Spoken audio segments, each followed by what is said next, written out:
It's tea time. Cheers. I am Patricia Moore and I come on here to spill my tea. My tea is not gossip. It's not what he said, she said, but it's the good news of Jesus Christ. And I come on here to motivate and encourage you to go build a relationship with God for yourself.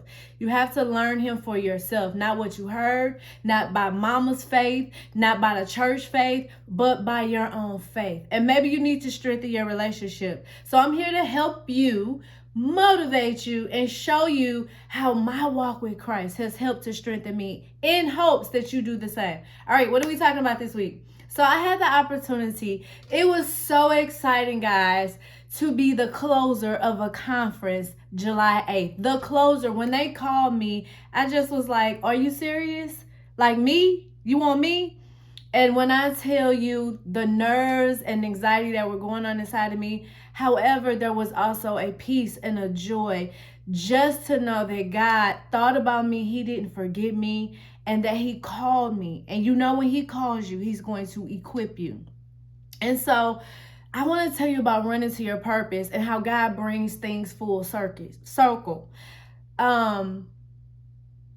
Many of you have followed me for a very, very long time. And so, you know, part of my journey started with my kid's father. He started in ministry and I started right there with him. From the very first YouTube videos that he would come on here every week to even following him to the churches that he would speak at. And the entire time I was so against ministry and I was like, no, that ain't for me. I don't want to speak. I wanted to hide behind the camera. I did not want to do anything that had to do with ministry, mainly because I had saw some things in the church, not by people, but just the attack of Satan. And I felt like if I kept my mouth closed, if I didn't get out in front, that Satan would leave me alone. That was foolish of me to think. So when I went to this conference, and they told me that when they planned this conference, they were praying who to come and speak, and God placed my name on their hearts. The name of the conference was called Full Circle. Full Circle. Now let me tell you something. I cried the entire conference, just tears of joy, because when I got there, everything about the conference reminded me of my journey of how I started with my kid's father.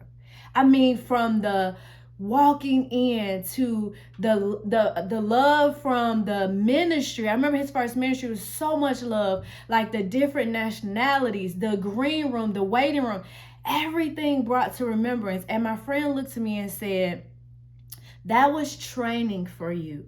God was training you. You had an opportunity to be a part of what God was doing so that he could set you up. And the one thing I thought about when I went through my season, because a lot of times we go through seasons and we don't understand why we're going through such trials, tribulations, challenges. It's like challenge after challenge after challenge. And sometimes it doesn't make sense for you. But can I tell you, that moment on July 8th, it made so much sense to me. And I am so glad that I continued to run for purpose, that I ran to God in each moment that I wanted to give up.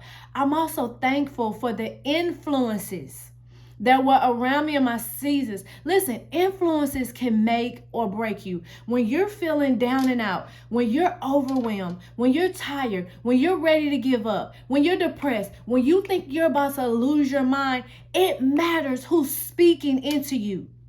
You need to have people around you that can see the purpose that God has for you and can speak that purpose into you. Like they can revive your body and say, no, get up. Keep your eyes on God. Meditate. I'm praying for you. I'm standing in the gap. In 1 Corinthians 15:33, it says, do not be misled. Bad company corrupts good character. And it really does. In my season of what I went through, if I would have had bad company, I don't know if I would have made it to July 8th, because I would have been listening to the influences that would have took me a totally different direction, out of alignment with God. And God had an assignment for me.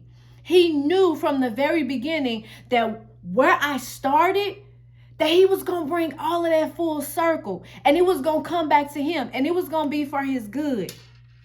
It says you were running a good race. Who cut in to keep you from obeying the truth? That kind of persuasion does not come from the one who calls you.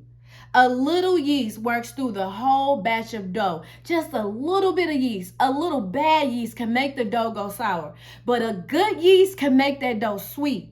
I am confident in the Lord that you will take no other view. That's Galatians 5:7-10. So when you're running a good race, don't let no one cut in and obscure the truth. You pray and you allow the Father to bring the influences. You pray and say, Lord, it's me and you. Open my eyes. Block out all distractions. Lord, let me see the traps. Block the traps because I only want to see from you. And that's what those people fed into me. Keep your eyes on God. That will always point me back to God. That will always point me back to my relationship. And when I tell you, when I went to this conference and those people just kept speaking into me, even at that moment, they were speaking into me like, this is the moment God had for you. Don't be nervous. Don't be anxious. Don't overthink yourself. Like, I just knew it came full circle. And I was relieved and I actually exhaled because I was like, God, it makes sense now. I get it now. All that I went through was for this moment. There is a quote that says that I read, when you were born and before you were born, I placed things in you by my spirit that it took you time to become aware of. But as you learned, you began to yearn for those things my spirit was showing you. But I would have you know that I never begin a thing unless I complete it. I am he who is faithful to complete every good work, says God. And since I am the only one who is good, good works can only come from me. God brought that thing full circle because his word says, being confident of this, that he who began a good work in you will carry it out into completion until the day of Christ Jesus. That's Philippians 1-6 NIV. So y'all, when you're going through your journey, please know, listen to me, I'm a living testimony. It gets hard, it gets tough. Sometimes you feel lonely. Sometimes you want to scream and you want people around you because you just need to feel like you're not alone. You need to feel comforted. Maybe you need to feel affirmed. Maybe you need just to feel light. But it matters who speaks to you in those dark moments because they can either speak life or death into you. And you want people around you that will help you see God so he can bring it full circle and bring the glory right back to him. He has a plan for you and he's going to finish that good work. All right? Love you guys. Cheers.